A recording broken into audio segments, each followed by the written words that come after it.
Okay. ദൃശ്യം ചെയ്യേണ്ടത്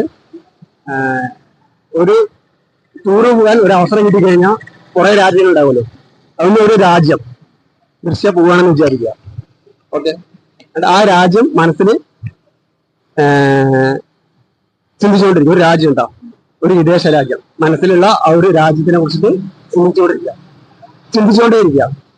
okay. ആ രാജ്യത്തിന് ഓരോ അക്ഷരങ്ങൾ ഉണ്ടാവുമല്ലോ. അതിന്റെ ഫസ്റ്റത്തെ അക്ഷരം മാത്രം മനസ്സിൽ കൊണ്ടുവരിക. ജസ്റ്റ് എന്റെ ഫിംഗറിലും തൊടും, കണ്ണിക്കാൻ നോക്കും. അക്ഷരങ്ങൾ മാത്രം മനസ്സിൽ വിചാരിച്ചുകൊണ്ടിരിക്കുക. ABCDEFGHIJK. ഓക്കെ. ആ രാജ്യത്തിന് ദൃശ്യം അവിടെ പോയി ഇറങ്ങിയെന്ന് വിചാരിക്കുക. ആ രാജ്യത്തിന് ആ രാജ്യങ്ങളൊക്കെ കാണുകയെന്ന് വിചാരിക്കുക. മനസ്സിലുള്ള രാജ്യം ഇപ്പോ ഫ്രാൻസ് അല്ല.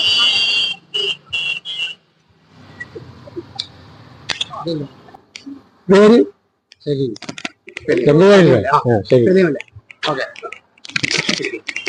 നിങ്ങളെ ഇഷ്ടമുള്ള ഒരു പേര് മനസ്സിൽ വിചാരിച്ചോളൂ. മാജിക്കാണ്.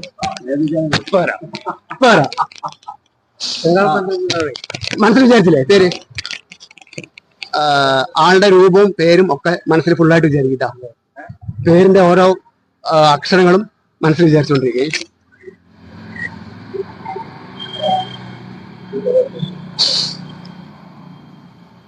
കഴിയും തരും. പേര് വിചാരിച്ചുകൊണ്ടേയിരിക്കട്ട. മനസ്സിൽ വിചാരിച്ചു ഫുള്ളായി വിചാരിച്ചാ? എല്ലാ അക്ഷരങ്ങളും മൊത്തം വിചാരിച്ചാ? ഓക്കെ. ഞാനൊരു പേര് എഴുതിയിട്ടുണ്ട്, ശരിയാണെന്ന് അറിയില്ല. നിങ്ങൾ പേരെന്താന്ന് പറയും? ഹംസക്കെ.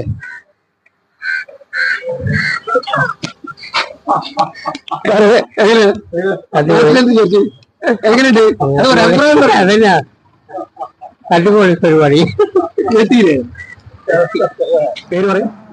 ഓക്കെ. ഇപ്പൊ ഫൈജാസിനെ വെച്ചിട്ട് ഒരു മെന്റലിസ്റ്റ് ചെയ്യാൻ പോകണ്ട. ഈ ലോകത്തിലുള്ള ഏതൊരാളുടെയും പേര് മനസ്സിൽ വിചാരിക്കും. ഓക്കെ. അക്ഷരം മലയാളമാണെങ്കിൽ മലയാളം നിനക്ക് എങ്ങനെ മൈൻഡിൽ ഉണ്ടായിരുന്നു അതുപോലെ മനസ്സിൽ വിചാരിക്കുക. സെലിബ്രിറ്റി ആണ്. എഴുതാൻ ശ്രമിക്കാം. നമുക്ക് എഴുതി ശ്രമിച്ച് നോക്കട്ടോ, ശരിയാവെന്ന് അറിയില്ല. ആ പേരിന്റെ ഓരോരോ അക്ഷരം ആയിട്ട് വിചാരിച്ചോണ്ടിരിക്കും. എന്നിട്ട് ടച്ച് ചെയ്ത് ജസ്റ്റ് ഒന്ന് കണ്ണി നോക്ക്.